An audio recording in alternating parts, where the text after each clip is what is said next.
Hello, good morning everyone, or good evening. Today I'm going to cook chicken jalapeno. My husband dinner. These are the ingredients. So we need to put bell pepper, oyster sauce, 2 tablespoons of oyster sauce, jalapeno, 1 whole onions, black pepper, 3 pieces of minced garlic, and soy sauce, cornstarch, and then sugar. I'm going to put a little bit of salt, like 1 tablespoon of salt. Mix it well.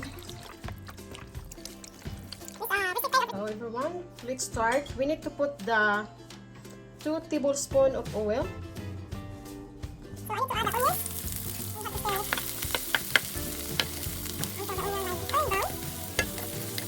So add garlic. So I need to add oil because the oil is not enough.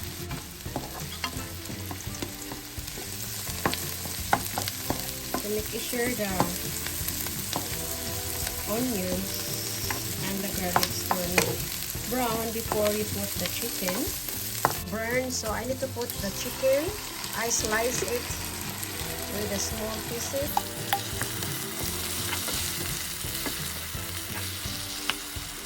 And then add the black pepper, 1 tablespoon of black pepper.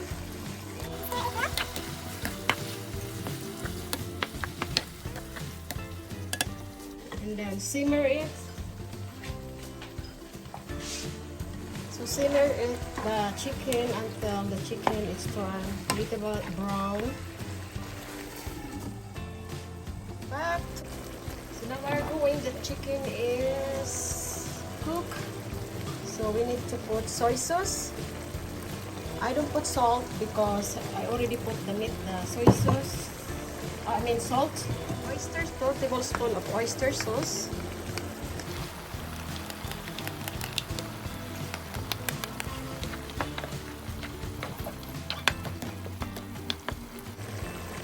We add jalapeno, the bell pepper. We add bell pepper and half onions. And then sugar. And jalapeno. So boil it until. So now I need to add 1/2 cup of 1/4 cup of water and simmer the meat. If you like this video, please don't forget to subscribe, like, share, and comment. Thank you very much. Wow! Chicken! Ito ang red pepper. Optional lang yan. Just the sides. So, let me taste.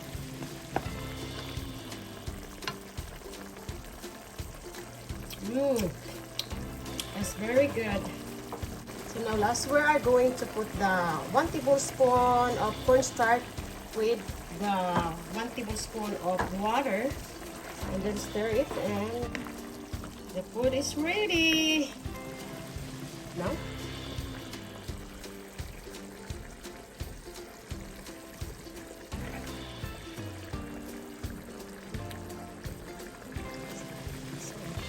my husband is coming soon from work, so he eat dinner. This is his dinner.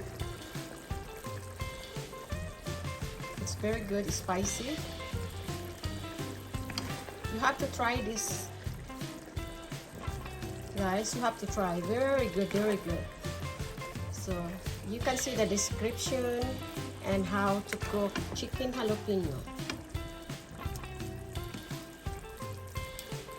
I don't put salt because I put little bit, 1 tablespoon or 2 tablespoons of salt my chicken. have to try it if you want. It's very good.